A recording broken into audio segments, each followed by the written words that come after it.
रहबर कभी कभी मिलता है ऐसा बंदा परवरे, कभी कभी आता है इस जहान में। रहबर कभी कभी आता है इस जहान में। रहबर कभी कभी फैला के झोलियां खड़े के तेरे द्वार, फैला के झोलियां खड़े के तेरे द्वार। खुलता है रहमतों का दर ये कभी कभी, खुलता है रहमतों का दर ये कभी कभी। मिलता है ऐसा बंदा परवरे, कभी कभी आता है इस जहान में। रहबर कभी कभी आता है इस जहान में। रहबर कभी कभी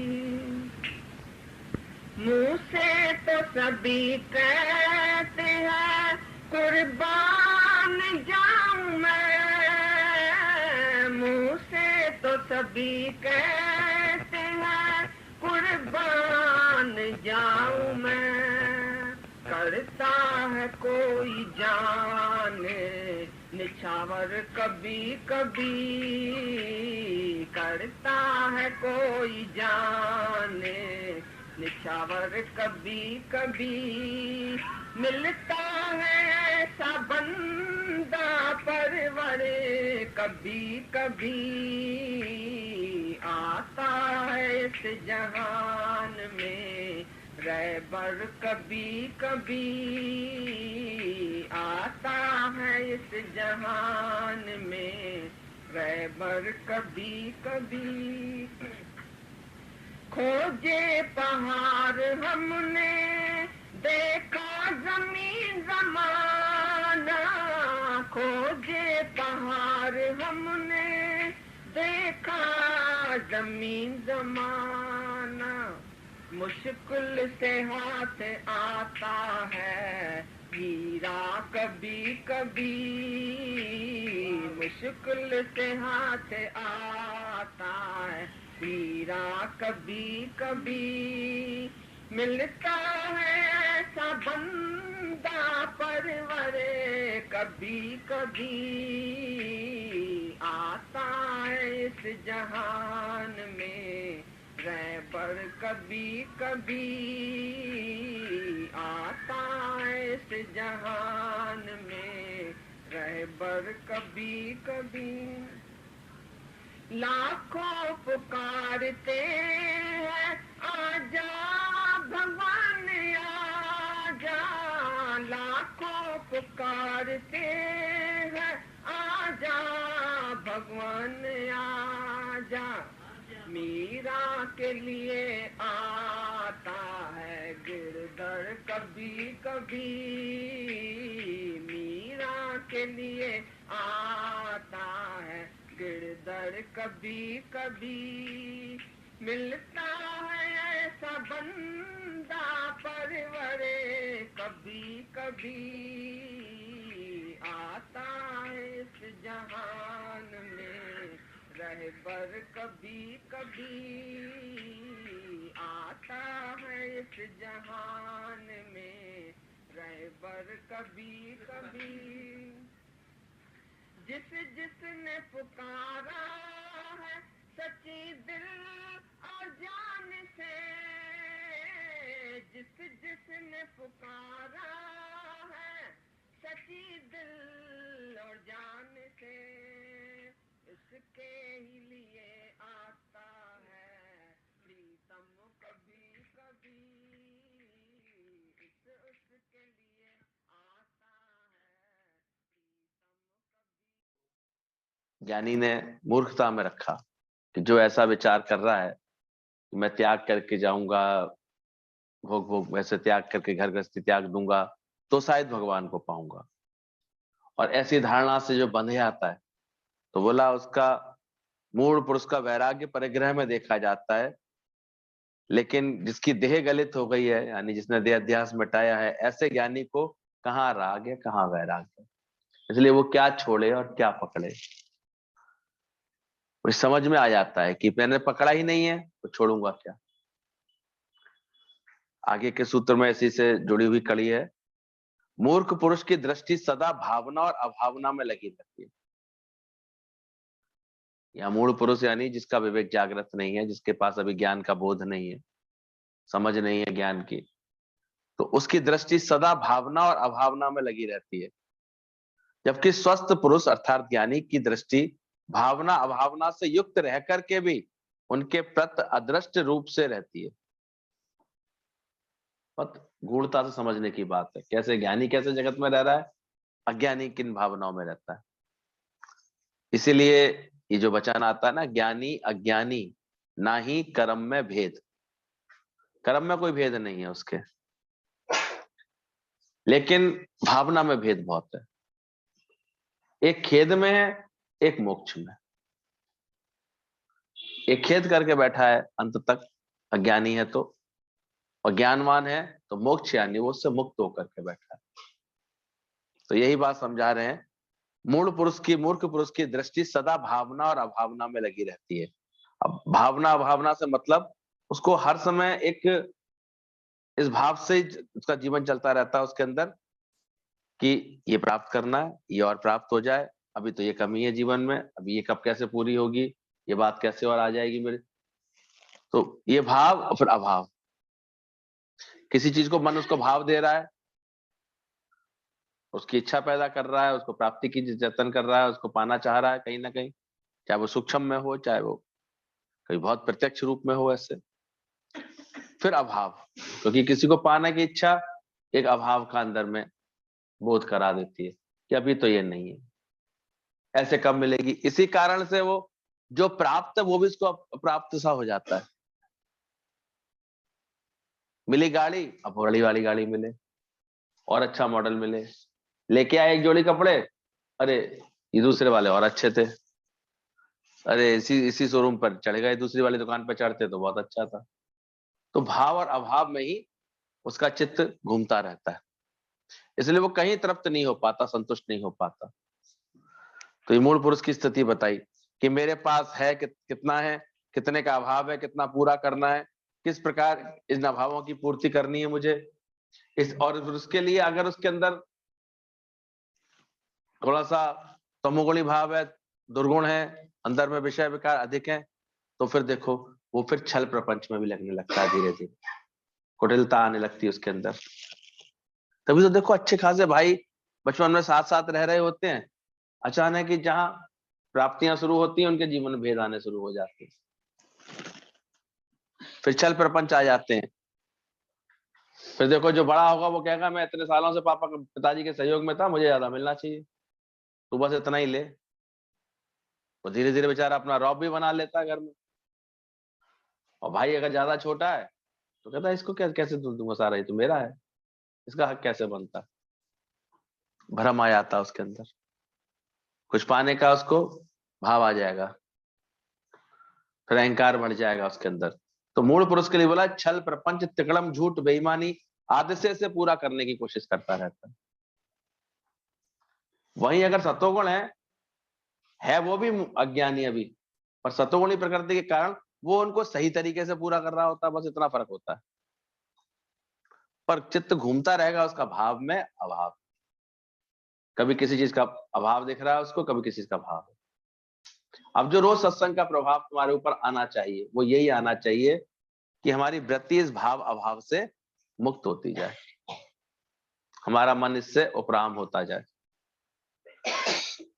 बोला जो इसकी रक्षा करने का उपाय करता रहता है, वह सारी बुद्धि उसकी सारी चेतना इसी भाव अभाव में घूमती रहती है, इसके परे कुछ भी नहीं सोचता है वो। और इस चक्कर में वो एक कोल्हू के बैल की तरह वहीं इर्द गिर्द चक्कर लगाता रहता है उसका मन।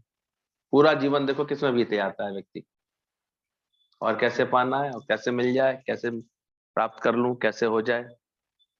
वो इससे ऊपर उठ ही नहीं पाता है। इसके ऊपर उठ करके सोच पाने की जब समझ आएगी ना, उसी को कहते हैं विवेक जागृत इसका हुआ। वो जानता है कि अरे जो मेरी प्रारब्ध है मुझे पहले से ही प्राप्त है, प्राप्त होगी होगी मुझे, वो अपने आप आकर के मिलता है। पहले रची प्रारब्ध, पीछे रचे शरीर, और भी अच्छे से लगन लग गई परमात्मा की, अंदर से भाव आ गया, तो लगेगा ही नहीं कि कुछ कमी है मेरे पास। ब्रह्मज्ञानी को देखो, चाहे जैसी प्रवृत्ति रही है उसकी, कबीर 2 जोड़ी कपड़े बना करके बेचने में उतना ही संतुष्ट है, रविदास चमार थोड़े से उसमें बड़े संतुष्ट है। प्रारब्ध अगर राय जनक की है तो उसमें वो संतुष्ट रहे, क्योंकि उनकी दृष्टि, बोला इसमें कि फिर जो व्यक्ति स्वस्थ पुरुष है, ज्ञानी को दृष्टि भावना भावना से युक्त होते हुए भी, ऐसा नहीं कि उसके पास कुछ आता नहीं है या छूटता नहीं है, उसके पास से रहता, वो भी भाव अभाव के बीच में ही है, पदार्थों के बीच में ही रहता है। लेकिन एक चीज है, उसकी दृष्टि में ये भाव नहीं है, भाव और अभाव का बोध नहीं है। यानी उसने अपना मन इतना ज्ञान में चढ़ा लिया है कि उसे ना तो किसी चीज का अभाव दिखाई दे रहा, और ना ही मन किसी चीज के अभाव में आ रहा कि नहीं नहीं होना ही होना चाहिए, ऐसा हो जाए, ऐसा कब होगा। इसलिए तो खामखा विक्षिप्तता को होता रहता है, अपने मन से सोचता रहता है, अपने मन से ये काम पूरा नहीं हुआ, फिर परेशान होने लगता है, खामखा इस द्वंद में पड़ा रहता है, उलझता रहता है, और अपना आनंद गंवाता रहता है। वो दुनिया में दोष लगाता रहता है, ये खराब लोग हैं, ये अच्छे लोग हैं, जो मन माफिक काम कर दिया तो ये अच्छे निकल गए, ये खराब निकले, ये वो कितना लूट रहे हैं, कितना ये कर रहे हैं, कितना परेशान कर रहे हैं, कितना ऐसे, और इसी द्वंद में चलता रहता है, और नए नए राग द्वेष के खेल बनाता रहता है। तो इस मूर्ता को पहचानो, व्यर्थ में ये बनाता रहता है, और अपना सुख चैन गंवाता रहता है खुद ही, किसी और ने थोड़ी गंवाया उसका, खुद की इच्छा अहंकार ने ये खेल कर दिया है। सुख पूर्वक ने भोग सकता है चाहे तो, वो ना तो सुख पूर्वक भोग पाएगा, देखो कभी देखा करो, सुख आएंगे भी ना तो वो सुख पूर्वक भोग भी नहीं पाता उनको, क्योंकि और की इच्छा, जो प्राप्त है वो पर्याप्त ही नहीं लगा, जितना मिल रहा है, जितनी कमाई हो रही, संतुष्टि कहाँ रहती है, तो ज्ञान नहीं है, बोध नहीं है, ना तो प्रारब्ध का विश्वास है, और ना ही इतना परमात्मा का विश्वास कि वो पहले ही दे करके बैठा हुआ है, नहीं ऐसा अंदर में ज्ञान का भरोसा कि वो पहले से पहले हमारा रिजिक पहुंचाता है, भगवान पहुंचाता है, मुर्दे को प्रभु दे। जब यहाँ सत्संग सुनते हैं तो धीरे धीरे हमारे मन को सही समझ मिलने के बाद शांति आती है, समझ आ जाती है कि पहले ही बनी पड़ी है सारा खेल। फिर एक अंदर ही अपने आत्म स्वरूप का बोध होते होने से एक अंदर में से लगता है कितना बड़ा खजाना मेरे पास है, सच का, आनंद का, प्रेम का, उसको क्यों ना यूज करूं। तो अंदर सदगुरु का डेरा, ये गुरु आकर के डेरा लगाता है, और जब गुरु के प्रेम में नहीं डूबा है मन, तो फिर इसी भाव अभाव में विचलित होता रहता है, बिखराव आता रहता है उसके अंदर। तो साफ सुंदर से उसकी गति हो जाती है, किंतु ज्ञानी की दृष्टि इन दोनों से मुक्त रहती है। वह ना इसकी चिंता करता है कि उसके पास क्या है, ना इसकी चिंता है उसको कि किसका अभाव है उसके पास।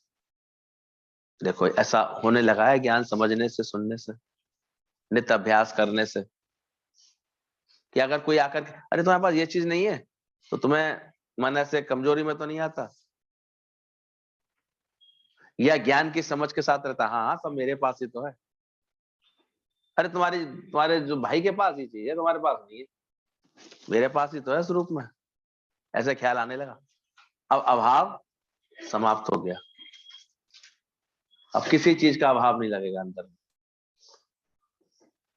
अंदर में ना किसी चीज को भाव देगा मन से, अंदर से है रहेगा शरीर ज्ञानी का भी इसी जगत में, लेकिन वो इन सब बातों से मुक्त होता जाता है। अच्छा अभ्यास कर ले कोई व्यक्ति तो कोई बड़ी बात नहीं, और ये संभव तभी हो पाता है जिसका तन मन धन सही प्रकार से गुरु को अर्पण होता है, तो गुरु उसके अंदर का ये अज्ञान निकाल देता है कि उसके पास क्या है, ना इसकी चिंता करता है, ना किसका अभाव है, उसकी दृष्टि से हटा करके वो उसी में संतुष्ट रहता है जो उसके पास सहज प्राप्त है, वो उसे बहुत लगता है।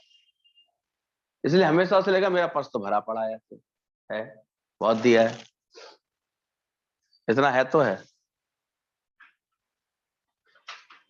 कोई कामना वाली भावना अंदर में रहती नहीं, उसके अंदर अपेक्षा कुछ है नहीं, चाहना किसी से कुछ है नहीं, कंपैरिजन किसी से है नहीं, चाहिए किसी से नहीं उसको, तो बहुत दिखता है उसको अंदर से। ज्ञानी वासना रहित हो जाने से इस घेरे से बाहर हो जाता है बस। इसलिए वासना को त्याग जब तू आएगा, चाहिए आत्मा का आनंद का मजा, आ जा इस घेरे से बाहर। बनाओ ऐसी सोच अपनी, बनाओ ऐसा ज्ञान का उदय करो अपने अंदर। नहीं तो मूड बने रख करके सारे समय ऐसी में इसी को चक्र में खुद को ही दुखी सुखी खुद ही करते हैं। भगवान ने नहीं कोई दुख सुख बनाया किसी को। इसलिए भाव और अभाव से युक्त रहते हुए भी ज्ञानी उसकी दृष्टि में ये नहीं होते हैं, वो निश्चिंत होता है, वो आनंद स्वरूप हो जाता है, प्रेम स्वरूप हो जाता है। अरे देगा कटोरी या कटोरा, आखिर कुछ तो देगा, वो उसका आनंद ले रहा होता है। पूरे हैं वो मर्द जो हर हाल में खुश है, मिले माल तो माल और रहे कंगाल तो कंगाल भी खुश है। ये स्थिति बननी चाहिए मन की। जो मिल गया उसी को मुकद्दर समझ लिया, ना मिला तो सहज भुलाता चला गया।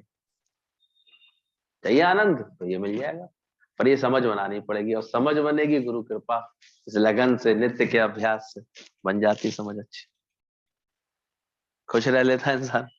और नहीं तो खुद के ही बनाए हुए दुखों के जाल में खुद ही फंसता रहता है। मकड़ी कहते हैं ना, अपना जाला खुद बनाती है और फिर उसी में खुद फंस जाती है। अपने ख्यालों का द्वंद्व खुद ही पैदा करता रहता है, खुद ही विक्षेपता विचलन पैदा करता रहता है, खुद ही कामना करके एक चीज खड़ा कर लेता है मन के अंदर, और फिर उसकी नहीं पूरी तरह प्राप्ति नहीं होने पर खुद ही दुख पाता रहता है, खुद ही कष्ट पाता रहता है, खुद ही मुझे मान मिले इस ख्याल में आकर के फिर अपमानित होना होता रहता है, सबसे परेशान होता रहता है। देखो मुझे पूछा नहीं, मुझे पानी गिलास भी नहीं पूछा, मेरे को ढंग से देखा नहीं, मुझे ढंग से पूछा नहीं, खामा का अपने अहंकार में उलझता रहता है।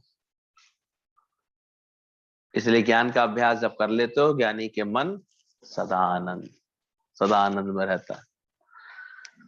ऐसा मुनि बालक के समान व्यवहार करता है। ऐसे ज्ञानवान की भी चेष्टाएं कैसी होती है, बालकवत। बालक को देखो, उसे बड़े मजे से तुम 5 रुपए का सिक्का देकर के 2000 का नोट उसके हाथ से ले सकते हो, क्योंकि उसको अभी ना भाव है ना कोई अभाव का बोध है उसको। तुम कर लो अपनी इच्छा से जो उसके संग की लीला करनी, वो तो बालक बता, वो खेल रहा है, वो आनंद ले रहा है, वो हर बात का उसे नहीं है कुछ भी, अबोध है वो भी। तो ज्ञानवान भी ऐसी चेष्टा में, अब चाहे उसे कहीं भी रख दे भगवान, इसलिए वो हुक्म में खुश है, राजी है। निंदा हो रही है चाहे प्रशंसा हो रही है, दोनों में वो राजी हो जाता है, खुश रहता है। बालक को क्या पता, वो अपने आनंद में रहता है। तो मुनि बालक के समान व्यवहार करता है एवं कामना रहित रूप से सभी कर्मों का आरंभ करता है। इस शुद्ध स्वरूप को क्रियामान कर्म करते हुए भी वो लिप्त नहीं रहता। ऐसे शुद्ध स्वरूप को प्राप्त होकर के फिर सारे क्रियामान कर्म, जो भी कर्म उसके सामने आते हैं, वो करते हुए भी। इसलिए ज्ञानी अज्ञानी के बाहर से कर्मों में भेद नहीं मिलेगा, भावना में भेद मिलेगा। उसको बंधन नहीं है। 3 तरह के कर्म होते हैं ना, तो प्रारब्ध कर्म, एक संचित कर्म और एक क्रियामान कर्म। तो ज्ञानी की प्रकृति रहल कर्म प्रारब्ध से, प्रारब्ध के अनुसार उसका जीवन चलता रहता है। संचित कर्म भोगता रहता है सहज में, और क्रियामान कर्म में चूंकि उसे अभिमान नहीं है, अहंकार नहीं है, ना उसको अंदर में कोई कामना है, इसलिए क्रियामान कर्म उसके आते ही नहीं खाते में। तुझको तेरे कर्म का ना भान। बहुत बच गए हो यहाँ बैठ करके, सही अगर बात समझ में आ रही हो ना। अब तुम्हारे कर्म नहीं बन रहे, क्योंकि अब एक ही भाव रह गया, प्यार है सबसे। अगर आनंद आने लगा है तो जिसको आ गया वो समझेगा इस बात को। किसी जिसको हर हाल में, हर बात में, हर प्रकार से, हर समय आनंद है, हर एक के साथ आनंद है, हर वक्त ऐसे मेरा ही ऐसे रूप है, मैं ही अपना आप हूँ, ज्ञान का व्यवहार आ गया इसके जीवन में, तो देखोगे उसके क्रियामान कर्म करने धीरे धीरे क्षीण हो जाते, कर्म बनते ही नहीं है उसके, कहां से आए। प्रारब्ध के होंगे शरीर के, वो भोगता रहता है ज्ञानवान सहज में। संचित कर्म धीरे धीरे पूरे हो जाते हैं, इसलिए उसको क्रियामान कर्म बंधन नहीं डालते, ना उनका फल भोगना पड़ता। ज्ञानी को परम सुख मिल जाता है, यही सुख की उसकी अवस्था है। इसलिए वह कर्मों के द्वारा प्राप्त क्षुद्र सुख की कामना से रहित होकर के कार्य करता है। इसलिए कर्म तो अनेकों हो रहे होंगे, सहज होते हैं उसके सारे, जैसी समय की मांग होती है। सुबह से वोट भी डाला है, आज की मांग है, आज के दिन खास रखा गया है इसके लिए। भाई अपने लोकतांत्रिक अधिकार का प्रयोग करिए, मत का प्रयोग कीजिए, अच्छे चुनाव करिए, अच्छे व्यक्ति का चुनाव करेंगे तो वो हो सकता है संभावना है कुछ अच्छाई को जन्म दे। यहाँ भी अपना विवेक चाहिए होता है। जब हम जात धर्म राग द्वेष बैर विरोध की राजनीति से ऊपर उठ करके सोचेंगे तो सही निर्णय ले पाएंगे, और नहीं तो केवल हम तो देखते हैं आजकल कितना वातावरण बिगड़ा हुआ है, जात के आधार पर, धर्म के आधार पर झगड़ा करके, मन खराब करके, केवल बुराई करके। अब वो देखो बुराई का कारण ये भी पैदा कर दिया, जीना नहीं है क्या तुम्हें, जेल में ठूस दिए जाओगे, तुम बदमाश होगी, कहां पर है जगह, चलो अपनी शक्ति बढ़ाओ। यही तो हो रहा है, और क्या हो रहा है। इसी डर में वो सब एक हो गए बेचारे, ये नहीं हो जाए हमारे साथ। मतलब समझ लो मैं फिर से गुंडागर्दी करनी है तो हमें जीतना पड़ेगा, ये स्थिति नहीं बना दी है ठाकर करना ही करना है। उधर वो भी अहंकार दिखा रहे, नहीं भौंक देंगे तो देखो पहले पीटा फिर पीटेंगे। अब क्या पता कब किसकी शक्ति बढ़ जाए, भाई देवता भी जीत सकते हैं, आज राक्षस भी जीत सकते हैं, उसमें कौन सी बड़ी बात है। जो संख्या में ज्यादा निकल आएंगे, एक वोट से हेरफेर हो जाएगी, इसलिए तुम्हारा एक वोट भी क्या है, कीमती है इस समय, तुम जिसे जिताना चाहो, तो बड़ी बात थोड़ी है। जिसको जिताना चाहो जीवन में अपने, तो अंदर भी देखो, एक भावना से तुम इधर हो सकते हो, एक भावना से इधर हो सकते हो। सहज प्यार करते करते जहां मोह में आ गया, वहीं गिरावट ला सकते हो अपने अंदर, वहीं दुखी सुखी होके आके बैठे आओगे। देखो ले आओ ख्याल ऐसा कोई मोह का, करो किसी बात का अहंकार, वहीं भगवान खाने आ जाएगा। किसी से एकदम से मन मुटाव सा हो जाएगा, किसी का बात अच्छी लगेगी क्योंकि तुम कुछ सोच बैठे अपने लिए, कुछ बन बैठे, वहीं से तुम्हें दुख लगने शुरू हो जाएंगे। तेरा मोह रुलाएगा, तेरा अहंकार लड़ाएगा, तेरा लोभ जो है फंसाएगा, तुम्हारी कामना दुखी करेगी। तो क्या बढ़ गई तुम्हारे अंदर। बहुत सुंदर उस दिन बता रहा था कोई, ये 5 पांडवों के संगी क्यों भगवान थे, और उधर 100 कौरव। तो पांडव है 5 इंद्रियां हमारी, ये जब भगवान में लग जाती हैं, ये 5 इंद्रियां जो बोली गई हैं, शब्द स्पर्श रूप रस गंध, 5 विषय, 5 ये इंद्रियों के द्वारा जो हो रहे होते हैं, ये जब इसका सारथी भगवान बन जाता है, इसको पकड़ने वाला, तो फिर भले 100 हो कौरव, कोई दिक्कत की बात नहीं। जीत किसकी हुई, 100 के 100 उनका नाश हुआ दक्षिणी सेना के साथ, लेकिन 5 में से एक का भी कुछ नहीं बिगड़ा। क्यों, किसके साथ थे, ये ऐसे भगवान के साथ थे, इनका कुछ नहीं बिगड़ा। तो जब हम अपने इन इंद्रियों को, ज्ञानेंद्रियों को भगवान का संरक्षण दे देते हैं, ईश्वरी ज्ञान दे देते हैं, ईश्वरी ऐसे हमको इसको बात समझ में आ जाती है। अब आंखें देख करके भी क्या देख रही हैं, ब्रह्म देख रही हैं, कान सुन करके भी क्या सुन रहे हैं, तो शब्द और स्पर्श, सबका स्पर्श भगवान जैसा दिखाई दे रहा है, तो व्यवहार कैसा होगा, सहज प्रेम वाला होगा, अंदर से सहज होगा ऐसे अंदर से। तो ये होता है कि हम अपने चुनाव क्या कर लिया, किधर झुका दिया। धीरे धीरे गुरु इधर झुकवा देता है परमात्मा की तरफ, परमात्मा की तरफ अपने आप झुकते झुकते झुकते झुकते एक दिन उधर हट जाता है, उसको उसे समझ में आ जाता है कि ना मुझे कोई अभाव है, ना कुछ अभाव है, और ना ही मुझे अब किसी बात का कोई कामना है। कामना रहित होकर के वो बड़ा सहज होता हुआ, फल भोगता हुआ, ना फल भोगना पड़ता है, वो परम सुख को प्राप्त हो जाता है। उसके समस्त कार्य स्वभावगत तथा ईश्वर इच्छा से होते हैं। अब एक परिणति हो जाती है उसकी कि अब वो नहीं कर रहा है, अब जैसे ईश्वर को जो कराना है उससे वो हो रही, तो क्या हो गई, ईश्वर इच्छा से कार्य हो। तुझको तेरे कर्म का न भान, ठीक से ज्ञान का अभ्यास हो जाएगा ना, तो हर वक्त ऐसा लगेगा कौन करावे कौन चलावे। अब उसकी है मर्जी है विधाता की, वो लेके जाएगा। तो मैं ना करवा रे, मैं नहीं करना, वो सतोगुणी भाव दे दिया ना। अब देखते हम लोगों को 9 बजे तक सत्संग में उपस्थित रहना था, तो सुबह ही सुबह सतोगुणी भाव क्या आया, चुपचाप काम निपटाया, सुबह भीड़ भी कम होगी, आया ना, अपने आप ही भाव आया। जैसे ही पता लगा हमने 7 बजे तक शुरू हो जाता तो चलो जल्दी चलो, और वास्तव में एक आदि लोग थे हम लोगों के, वो तो फटाफट काम हो गया। अब वही थोड़ा सा ऐसे करें, अरे चल तू चल मैं आता हूँ देखता हूँ भी चलता हूँ, ऐसे करता तो भीड़ मिलेगी, परेशान हो गए थोड़े से। तो ये कुशलता भी आ जाती है ज्ञान की समझ से, समझदारी आती, युक्तियां भी आ जाती है कि कैसे कार्य कर लो, कैसे युक्ति लगा लो। क्यों? क्योंकि समय किसके लिए निकालना है, परमात्मा के लिए, सत्संग के लिए। तो रोज सत्संग की लगन बहुत सुधार कर देती है सब जीवन का, बदलाव कर देती है। अच्छे अच्छे कहाँ सुधरे बैठ करके, रोज कलेश करने वाली सुधरी है कि नहीं सुधरी है? आज तो पहली बार आया, बता दो जरा, कुछ बदली है ये बहन जी? वर्षा नाम क्या है? हाँ वर्षा बहन जी, सुधरी है कुछ?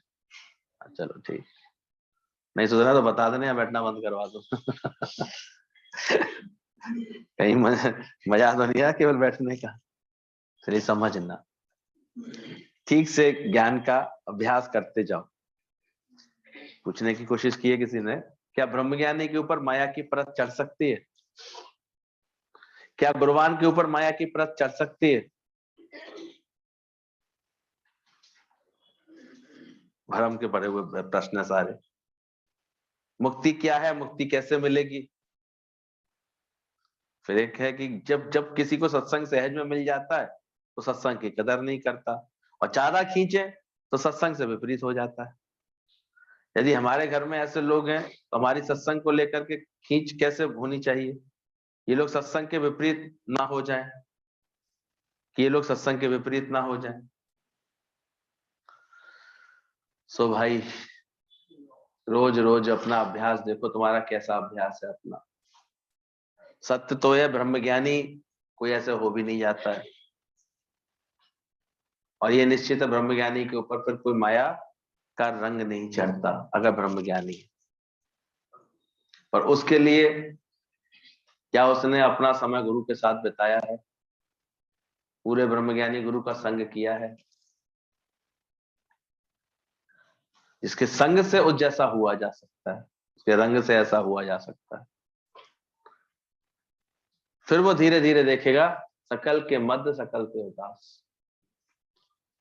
और ब्रह्मज्ञानी का क्या बोला गया, ब्रह्मज्ञानी का देखन सब भ्रम।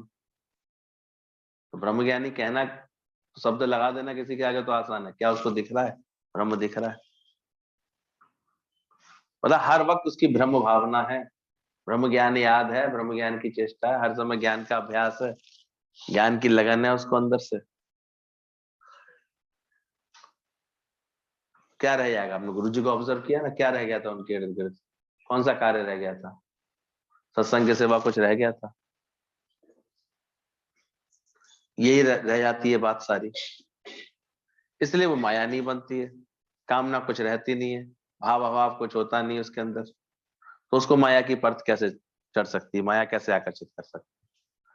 वो तो है मायापति नटवर, ये बोला गया, माया में हर्षावे, वो हर्षित रहता है, आनंद में रहता है, क्योंकि अब उसको वो लिपायमान कर ही नहीं रही है। उसने ऐसे अच्छे से बिजली, जिसने हाथ के ग्लव्स पहन लिए उसके रबड़ के, अब उसे बिजली के तारों से कोई खतरा है? कोई खतरा नहीं। जिसने सर्प के अहंकार के उसके विषैले दांत निकाल लिए इच्छा अहंकार के, अब उसे डसने का कोई भय है? वो तो खेलेगा भले उससे।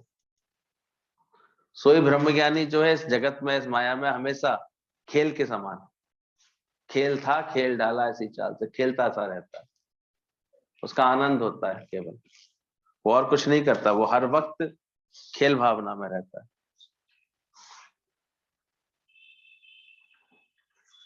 ना।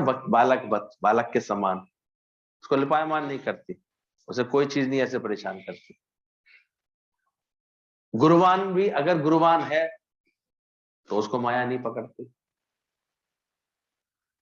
हम गुरु को भूल जाएं, ज्ञान को भूल जाएं और फिर कहें कि हम गुरुवान है तो कैसे, फिर तो माया पकड़ ही लेगी। इसलिए हमारे यहाँ पहली पहचान ये रख दी गई है कि सत्संग छूट रहा है तुम्हारा, सत्संग की लगन छूट रही है, सत्संग का कार्य छूट रहा है, जबकि कार्य निरंतर बढ़ता रहना चाहिए तुम्हारे जीवन में। आज हम सबके जीवन में गुरु मिला, गुरु की लगन बढ़ी, गुरु के पास दौड़े, खेचा गुरु को अपने पास आए, गुरु जी दौड़ करके चल कर आए, उन्होंने सत्संग की प्रेरणा दी, तो तब से अभी तक 40 साल से किसमें लगे पड़ा। रोज रोज क्या हो रहा है हमारे जीवन में, उसी सत्संग का ही सारा ये खेल चलता रहा। हम प्रेम में खींचते रहे, समय समय पर उनको खींचते रहे इसी में, बाकी ऐसे थोड़ी भी मजाक हो रहा है। हमारा भाव भी नहीं हो पूरी तरह से, प्यार ही नहीं हो अंदर में, केवल ऊपर का दिखावा तो नहीं खींचता गुरु, उससे नहीं आता। जब बुलाते हैं भगत अपनी खुदी को मिटा, तब भगवान जो है सहज में साकार होता है उसके पास। तो गुरुवान भी बच जाता है, पर रहे वो ऐसे गुरुवान, गुरु पर कुर्बान होकर के रहे। गुरु तो है ही सारी, उसको सारी माया से उसकी रक्षा कर लेता है, मोड़ देता है उसके मन को, लगा देता है। आज हम तो यही महसूस करते हैं, ऐसा नहीं है कि कारोबार होता नहीं है, कारोबार होता नहीं है कि घर परिवार में रहते नहीं, लेकिन मुख्य लक्ष्य क्या बना पड़ा है जगत में रहते रहते, सत्संग। तो देखो हमने भी ऐसी पहचान बनाई। गुरुवान का मतलब ही है जो फिर जैसे गुरु है वैसे ही उसका जीवन ढलता जाए, अधिक से अधिक गुरु का संग। अब वो उसकी जैसी परिस्थिति चल रही है उसमें वो कैसे लेता है अपने गुरु का साथ, गुरु की आज्ञा कितनी मानता है, कितने समर्पित होकर के रहता है, ये देखना पड़ता है। कैसे समर्पण है, कैसे गुरु के कार्य में है कि नहीं है, सच्चाई है कि नहीं उसके अंदर, ये देखना पड़ता है उसको। तो फिर सहज ही अब गुरु की राह पर चलेगा तो मुक्ति है क्या, सर्व दुखन की निवृत्ति, परम आनंद की प्राप्ति, इसी को मुक्ति बोला। तो मुक्ति कैसे मिलेगी, ऐसे ही मिलेगी जब ये भाव बन जाएगा अंदर। वो देखता अब तो मेरे अंदर किसी बात का दुख बचा ही नहीं, संताप बचा ही नहीं, ज्ञानवान के मन सदा ही आनंद, तो सर्व दुखन की हो गई निवृत्ति और परम आनंद की अंतर मन को हो गई हमेशा की प्राप्ति। शुरू में इसको मेंटेन करता दिखाई देगा, बाद में मेंटेन हो जाएगा। शुरू में साइकिल चलाने में प्रयास करता है, फिर बाद में अपने आप ही चलती है, फिर तो सीटी बजा के भी चलती है। प्रैक्टिस नहीं हो जाती, प्रैक्टिस हो जाती है, इसके मन को इतनी अच्छी प्रैक्टिस हो जाती है, समझ जाता है, डगमगाएगा ही नहीं उसको। उसको एक क्षण का भी दुख का भाव, ऐसा नहीं कष्ट आते नहीं उसके जीवन में, परिस्थितियां आती नहीं है, आते हुए भी वो उसमें क्या कर रहा होता है, खेल रहा होता है। तो ज्ञानवान के मन सदा नहीं, उसके अंदर से लगेगा ही नहीं कि ये कोई दुख की बात है, कोई कष्ट की बात है ना। बड़े प्रेम से वो तो अर्पण कर देगा, ठीक है। शरीर अपनी चौथी अवस्था में ही तो पहुंच गया, तो जन्म के बाद क्या है, बचपन, जवानी, वृद्धावस्था, चौथी अवस्था पहुंच गया, उसमें क्या बात थी। ये भी शरीर पहुंच जाएगा, इसमें कौन सी बड़ी बात है, हर एक का पहुंचेगा। One day this body will leave you, इस ज्ञान से हमेशा भरा रहता है। इसलिए उसके पास no sin, no sickness, no death. अब कोई मुझे खबर देता मैं बीमार हूं तो मुझे सुन के ही नहीं समझ में आती है कौन है, ये कौन बोल गया। क्योंकि अगर अपने को आत्मा जानता होगा तो बीमार है ही नहीं, वो आएगा ही नहीं उसके ऊपर। इसलिए कल इतना अच्छा लग रहा था, जो गुरु को समर्पित होता है उसको कभी ये बातें आती नहीं उसके मन में, कोई मानसिक, दैहिक, दैविक, दैविक, भौतिक ताप, इन तीनों तापों से गुरु की कृपा उसको रक्षा करके बैठी होती है। अगर ज्ञान अच्छे से पक्का कर लिया होगा किसी ने, तो मृत्यु भी उसको विचलित नहीं करती है। मृत्यु के समय भी वो आनंद ले रहा होता है, जान रहा होता है। सोक्रेटिस ने इसे बताया ना, मैंने जहर जब उसको पिलाया गया तो बड़े आनंद से अनुभव बताते हुए गया। लिखो शिष्य से बोला, लिखो मेरा अनुभव। अब मेरे प्राण मेरे पैरों से छूट रहे हैं, अब मेरे प्राण मेरे जो है जंघाओं से छूट रहे हैं, अब कमर से छूट रहे हैं, अब पेट से निकल रहे हैं, अब कंठ की तरफ बढ़ रहे हैं, कंठ से निकल करके ओम बोलते हुए शांत हो गया। ऐसे भी अनुभव बनाए लोगों ने कि मरते मरते भी अपने खून से अपना चेहरा लाल लाल करके गए, ताकि कोई मेरा पीला चेहरा नहीं देखे। संत सबरेज ने ऐसे भी बोला। इतने आनंद और प्यार को करते हुए क्राइस्ट गया कि नहीं जगत से, पर उसके लिए खाल माल अलग हो जाए, ज्ञान की समझ आ जाए अंदर से। तो ज्ञानी हर वक्त, और बाकी रही कि सत्संग में तुम्हारी लगन होनी चाहिए। इतना देखा गया है कि कोई एक ठीक प्रकार सत्संग में आ जाता है, अगर वो ठीक से सत्संग का अभ्यास कर रहा है, तो पीछे तो सब अपने आप ही आ जाते हैं, इसका हक हिसाब होगा। कि खेचत आनी थोड़ी कोई सत्संग में किसी के लिए, तुम्हारे आचरण को देख करके वो अपने आप आएगा तुम्हारे पीछे। इन्हें कहाँ इतनी शांति मिल रही है इनको, कैसे ये इतने आनंद में आ गए। पहले तुम्हारे मुंह में मरे रहते थे, अब तो ये निर्मोह निरासक्त हो गए। तो अगर उसका योग होगा तो अपने आप आएगा। इसलिए ये भी हमारे यहाँ सोचा विचारी का विषय नहीं है कि वो उसको फिर आएगा कि नहीं सत्संग में। हमारे सत्संग को लेकर के खींच कैसी होनी चाहिए, हमेशा होनी चाहिए, अच्छी होनी चाहिए। लेकिन मैं तो यही घड़ी, बाकी 2 दिन बर्बाद, कैसी होनी चाहिए सोचो। ये तो अभी तो वो लोगों को पक्की तरह पता है, जिस दिन रोकेंगे रुक जाएगा। तो इसलिए वो जानते हैं कोई सत्संग वत्संग है नहीं, थोड़ी क्या चाहिए तो नौटंकी है केवल, रोक लेते हैं। मैं क्या जा रहे हैं। तो जिसको लगन होती है उसको तुमने पूरे पूरे, जो भी उसके संपर्क में आता है वो रंगता देखा है क्या, रंग ही जाएगा। और नहीं तो वो छूटता जाएगा, अंदर से बिल्कुल ही छूट जाएगा, क्या लेना देना उसको। तो ध्यान रखना, जैसे जैसे ये ज्ञान का अभ्यास बढ़ेगा हमारे अंदर सत्संग का, तो सत्संग के से कोई विपरीत अपने मन को हमेशा लगन में लगाए रखेगा वो, और छूट जाएगा हर बात से, संभल जाएगा उसका मन, कृपा उसको मिलती रहेगी। कितना भी धन हो वह मालिक को खुश नहीं कर सकता।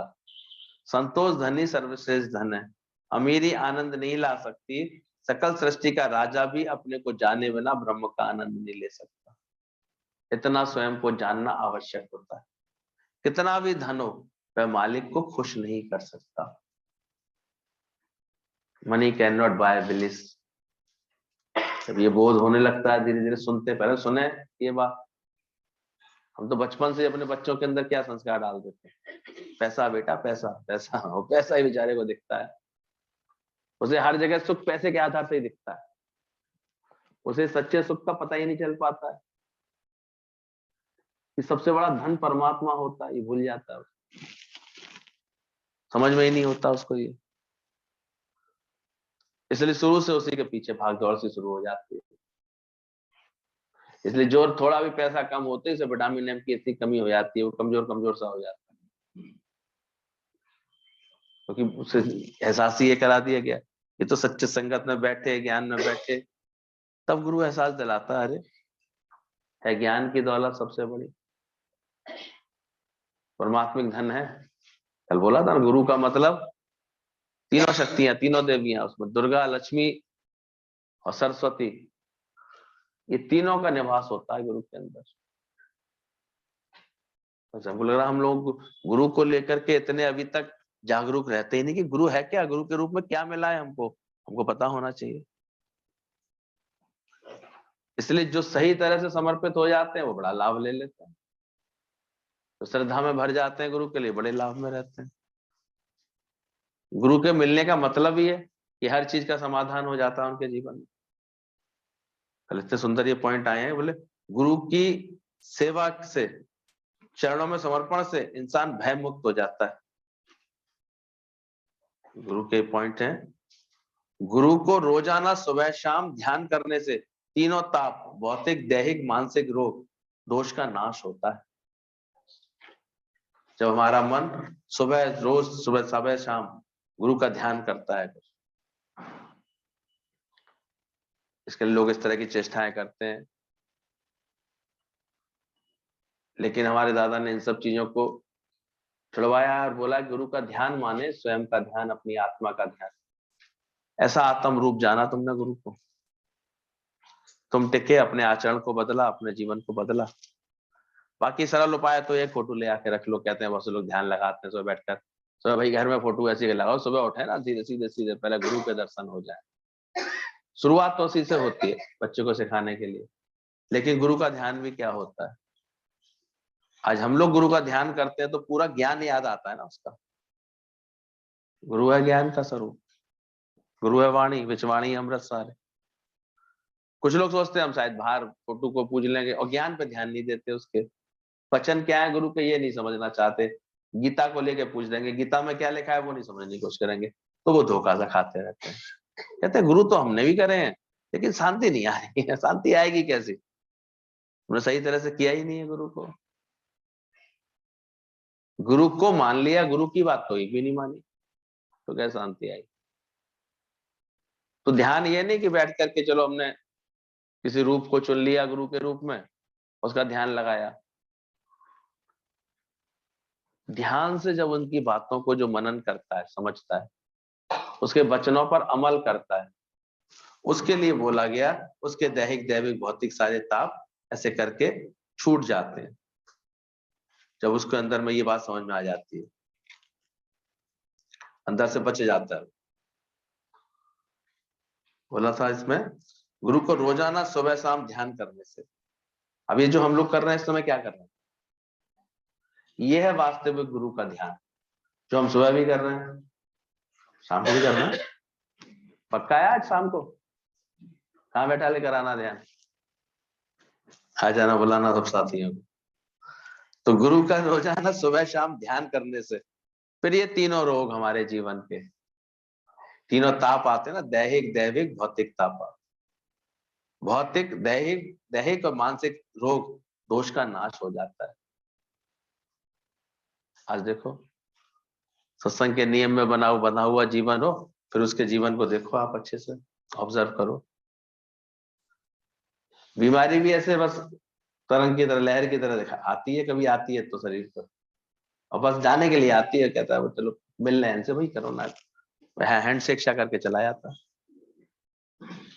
तो क्या होता है जीवन में, गुरु का ज्ञान, मन नेगेटिव होता ही नहीं। अभी जितने लोग परेशान हुए वो नेगेटिविटी से हुए ना अंदर से, और किस चीज से हुए। इतने लोग जो हॉस्पिटल के नाम से डर गए, इन सब बातों से डर गए, किस चीज से परेशान हुए सोचो। का भय सता गया, क्योंकि उनको पहले से ये ज्ञान नहीं था अंदर में कि कोई बात नहीं। वो इतना डर गए, इतने भय में आ गए कि बस भयभीत होकर के परेशान हो गए। कहीं पर लोग ऐसे फिर रिएक्शन देने वाले मिल गए उनको, घर के ही लोग ढंग से बात ही नहीं करी, तो देखो बीमारी कितनी बढ़ गई उनकी। कितने पहले से ही हम देखते हैं, ज्यादा चिंता करने वाले, ज्यादा अंदर से परेशान रहने वाले, टेंशन करने वाले, क्रोध करने वाले, ये सब क्या पाल लेते हैं अपने जीवन में। और गुरु के वचनों में अगर ध्यान होगा तो धीरे धीरे क्रोध का नाश नहीं हो गया होगा। अरे होगा कि नहीं नेकार, धीरे धीरे सोचो तुम्हारे को अंदर फालतू चिंतन करके अपनी बीपी ऊपर नीचे करने का खत्म हो गया हुआ ना खेल। जो सोच सोच करके यहाँ पेट में गैस बनती थी, अल्सर होते थे, एसिडिटी बनती थी, गायब होती है कि नहीं। अब सोच अच्छी हो गई, अच्छा ही सोच रहे हैं। पहले जरा कुछ बदलता था तो बड़ा ऐसे खोला सा बैठता था पेट में, अब कोई बात नहीं, ऐसा भी होता है, नथिंग न्यू अंडर द सन। तो आपका भौतिक ताप मिट जाता है, दैहिक ताप आपके मिट जाते हैं। जगत में कैसे भी ऊंच नीच हो, गुरु का ज्ञान आपके साथ हो तो ऐसा लगता है ये तो होता ही है, नथिंग न्यू, कोई नई बात है, सबके साथ हो सकता है। अरे रास्ते चलेंगे तो क्या एक्सीडेंट नहीं होंगे क्या? आज अगर कोई चीज मिली आकर के तो कभी ऐसा भी समय आएगा कभी नहीं भी मिलेगी वो बात। जितने सत्संगी थे सही समझ के वो पूरे कोरोना काल में बड़े मस्त रहे और सत्संग के खूब जुड़े रहे, अपने आनंद करते रहे। और बाकी हाय हाय करनी तो हाय करते रहते हैं, नहीं उन्होंने समझ लेनी तो क्या करते थे। तो दैहिक दैविक भौतिक तापा किनको सताते हैं? विचार करो। जिनके जीवन में सुबह शाम सत्संग का ध्यान है, गुरु का ध्यान है, उन्हें सता के आते हैं? उन्हें नहीं सता पाते। बोला गुरु के स्मरण से, मंत्र जाप से सभी देवी देवताओं का भोग लग जाता है। गुरु मंत्र हजारों रोगों की दवा है, इसके सेवन से असाध्य रोग मिट जाते हैं। दुनिया के गुरु लोग ये बातें सुना करके फिर एक मंत्र सा बता देंगे, अब इसको मंत्र जपते रहो। बाकी इतनी इतनी मेहनत कौन करे, पागल है क्या गुरु? तो बैठ के घंटे 2-2 घंटे सत्संग सुनाए, सारी भीड़ को एक साथ ऐसे कृपा मंत्र दे दिया हमने, जाओ सता सुखी रहो, बस हो गए। गुरु महाराज जी की बोलो। यहाँ तो बड़े मुश्किल से बुलवाने में बोलते हैं, और सच्चा गुरु ऐसा ही होता है। वो जो है ये हमारे मन के ऊपर में तैरना सिखाता है। वो मन को, इसका मंत्र ये है, मन के ऊपर तैरना सीखो। उन्होंने इतने अद्भुत छोटे छोटे मंत्र हमें देता है, तेरा की मेरा की, ये मंत्र है हमारे गुरु के। डू नथिंग बी नथिंग, शुक्राना मुस्कुराना, है ना। छोटे छोटे मंत्र हमें गुरु दे देता। सच्चा गुरु आता है दिल के अंदर बैठ करके अपने आप ही भक्ति करा करके, प्रेम दे करके, आनंद दे करके बचा लेता है। लेकिन दुनिया में देखो वहां कितने भ्रम में डाल देते हैं, गुरु के नाम पर भी लोग कितने भ्रम में जी रहे हैं, इसलिए उनके दुख नहीं मिट रहे हैं अंदर से। और यहाँ गारंटी है, थोड़ा दिल लगा के तो देखो, मिटे हैं दुख, ख्याल हटे हैं, खुशियां आई हैं, आनंद आया है। और धीरे धीरे अगर सही तरीके से अभ्यास कर लिया तो एक एक के अंदर ये निष्ठा आ जाती है, मैं तो ब्रह्म स्वरूप हूँ, मेरा सच्चित आनंद रूप है। क्या नहीं है, गुरु की कृपा ऐसी होती है इसके ऊपर। मेरा सत्यचित आनंद रूप कोई कोई जाने रे। तो ये गुरु की कृपा होती है। तो गुरु के मंत्र हजारों रोगों की दवाएं होती है, इसके सेवन से असाध्य रोग मिट जाते हैं। गुरु ही महान विद्वान, धर्म रक्षक, ईश्वर का रूप अवतार होते हैं। आज कौन है तो गुरु के रूप में सब कुछ नहीं मिल जाता। आज हमको तो गुरु को पढ़ने के बाद कुछ शास्त्र वेद शास्त्र, ये शास्त्र बड़ा कठिन बोला जाता, अष्टावक्र गीता, लेकिन इसको समझना इतना सरल कर दिया गुरु ने। ऐसी कहते हैं ना, वो की मिल जाए, एक चाबी मिल जाए, इतनी सरलता समझ लेते हैं, पकड़ में आ जाती है बात उसकी सारी। क्या भाव अभाव, पहले तुमने सोचा क्या, और समझ में आ गया यही तो भाव अभाव है। कि मन सारे समय यही सोच रहा है, ये प्राप्त हो जाए, ये मिल जाए, ये बन जाए, ये नहीं है तो परेशान है, ऐसा नहीं हो पाया तो दुखी है, कछु पावे तो गर्व करते और कछु जाए तो रोवन लगाते, यही तो मनुष्य का है। तो गुरु जैसा महान शिक्षक कौन मिलता है सोचो, महान विद्वान जो ऊंचे से ऊंची पढ़ाई करवा देता है कि तू देह नहीं है तू आत्मा। तो गुरु सा महान विद्वान कौन होता है? धर्म का रक्षक, हमारा सच्चे धर्म का पालन कराने वाला, हमारे आत्मिक धर्म का, अशोक धर्म का। अशोक रहना तुम्हारा क्या था, पिता ने बताया धर्म है कि नहीं। पर अशोक कब से रह पाए, शोक लगना कब से खत्म हुए? तो धर्म रक्षक कौन बना? नहीं तो मिलवाऊं तेरे को ऐसे लोगों से, कभी घूम के आया रहा दुनिया वालों से, देख जाकर 3-3 4-4 साल तक उनका दुख टस से मस नहीं होता, बातें नहीं हटती उनके अंदर से। और गुरु कैसे हमें हमारे धर्म में टिकाता है। तो धर्म रक्षक होता है, ईश्वर का रूप अवतार होता है, इसलिए बोला। इसलिए धीरे धीरे गुरु को समझते समझते, ज्ञान सुनते सुनते, अपने में परमात्मा को जानते जानते समझ में आ जाता है कि ये है ही क्या गुरु और है क्या। जानना तो तुम ही हो जाए। तो ये बात समझ में आ जाती है, इस धरती पर अगर ईश्वर का कोई रूप है तो गुरु ही तो है, और कौन मिलेगा, कौन होता है। इसलिए सहज उनकी महिमा देखते देखते, जानते जानते, भगवान शब्द नहीं निकलने लगता गुरु के लिए। विमला भगवान नहीं निकला है, और क्या होता सोचो। श्याम भगवान निकलता है, उनको देखते हैं राधा भगवान, गीता भगवान।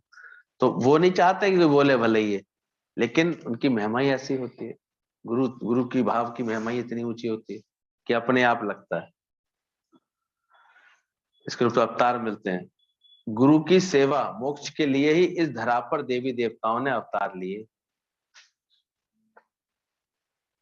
दिखाया है। इसलिए राम ने आकर के गुरु वशिष्ठ की सेवा की, उनके आश्रमों में सेवा की जाकर के। ये तो राम तो अवतार थे ना, अवतार क्यों आए? अंत तक राम किसकी सलाह पर चलते थे? गुरु वशिष्ठ की सलाह पर चलते। तो अवतारों को भी महिमा करने के लिए गुरु की आना पड़ता है, इसलिए बोला।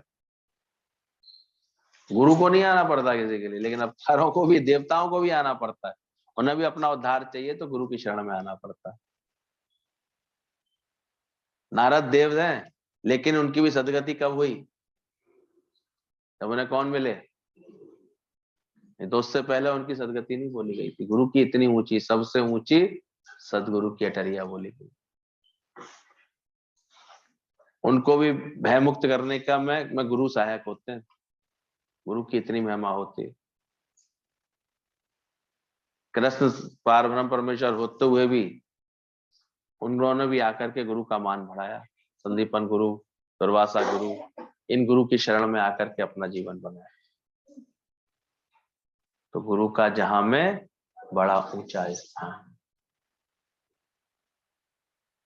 तो भैया गुरु शब्द को लेकर के इतना हल्का नहीं समझना। गुरु क्या होता है जीवन में, कितना परिवर्तन कर सकता है, क्या से क्या कर देता है, क्या नहीं दे देता वो हमारे जीवन। इसलिए जिसने गुरु की शरण में रहे हैं, जो जीवन बने हैं इनके जीवन में, देखो एक गुरु मिला केवल, तो वाल्मीकि डाकू से क्या बन गए? ऋषि वाल्मीकि बन गए। इतना चमत्कार परिवर्तन होता है। गुरु मिले जो एक पल में करे ना कानी। इतनी में हमारा वो रीझ जाएगा बस। केवल एक बार हमको ऐसा लगे कि गुरु हमसे रीझा हुआ है, वो संकल्प करता है, वैसा होने लगता है। इतनी भगवान की महिमा होती है। तो हैरानी तो रहते हैं, ना कोई बात थी, ना औकात थी, ना कोई बात थी, सिर्फ अरे गौरव तुम यहाँ से निकलो, ये ठपेटी ठीक नहीं। पीछे सब ऐसा था, गंदा इलाका, मोमडन से सारा तो गंदगी डाल देते थे। तो उन्होंने हमारे घर की दीवार के पीछे ही बना रखा था। काफी कहते भी थे, लेकिन वो सुनते नहीं थे, बोलने गंदगी तो यही डालेंगे। तो वो सब खिड़कियां हमारी उसी साइड खुली थी, बदबू आती रहती थी। हम तो उस बदबू में ही मस्त पड़े थे, पर ये बुद्धि भी दी किसने दी? निकलो यहाँ से। और वास्तव में पापा और दादी को वहां से निकाल लाए तो उनकी आयु बढ़ गई कम से कम। तो वहां की आबोहवा में तो और दिक्कत हो जाती। ये सब गुरु जी का संकल्प, ईना मम्मी का संकल्प। अभी 17 मार्च ईना मम्मी की याद का दिन है।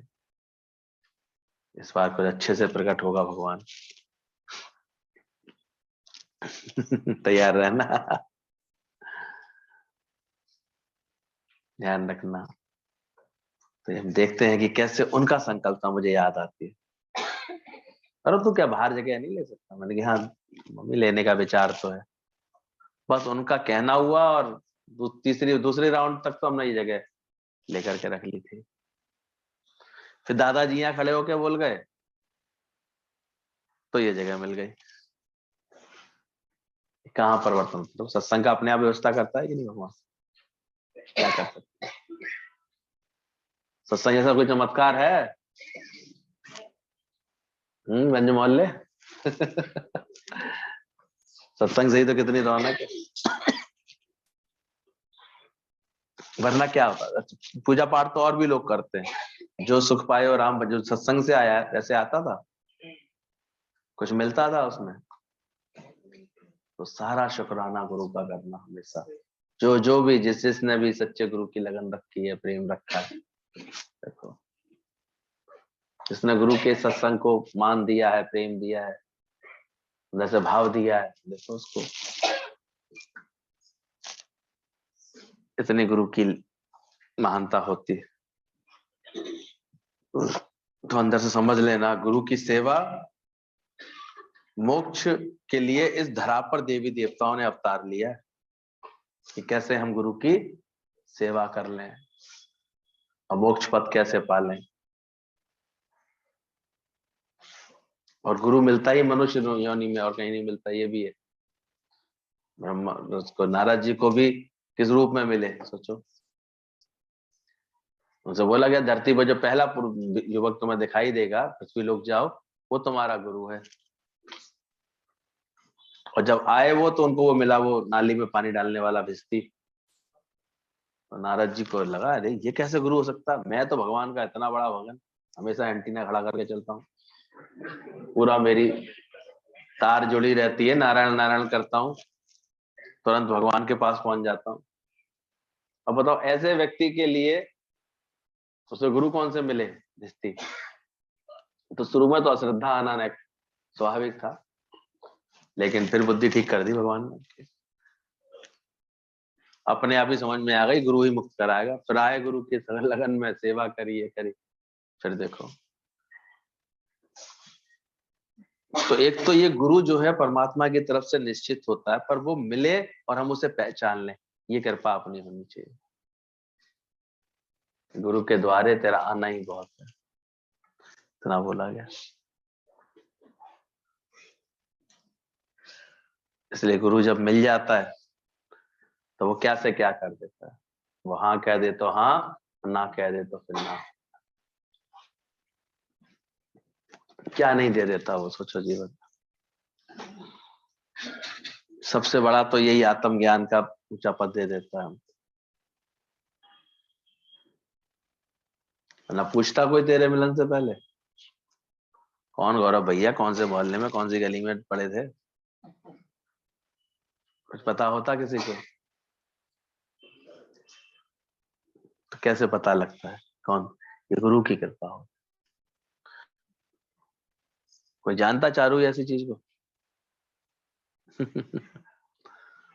लेकिन जब गुरु की निगाह हो जाती है तो सोना सोना से जुड़ जाता है, नहीं जुड़ जाता? चांदी चांदी से जुड़ जाती है। तो गुरु की बहुत शुक्राने करो, गुरु मिल जाए जीवन। क्या बता रहे हैं? रख लो। सत्संग, गुरु, शब्दों से और भाव से जुड़े रहना चाहिए। ध्यान का रोज अभ्यास करना चाहिए, नियमित रूप से। ये भी चिंता नहीं करो, फालतू सोचने से हमारा मानसिक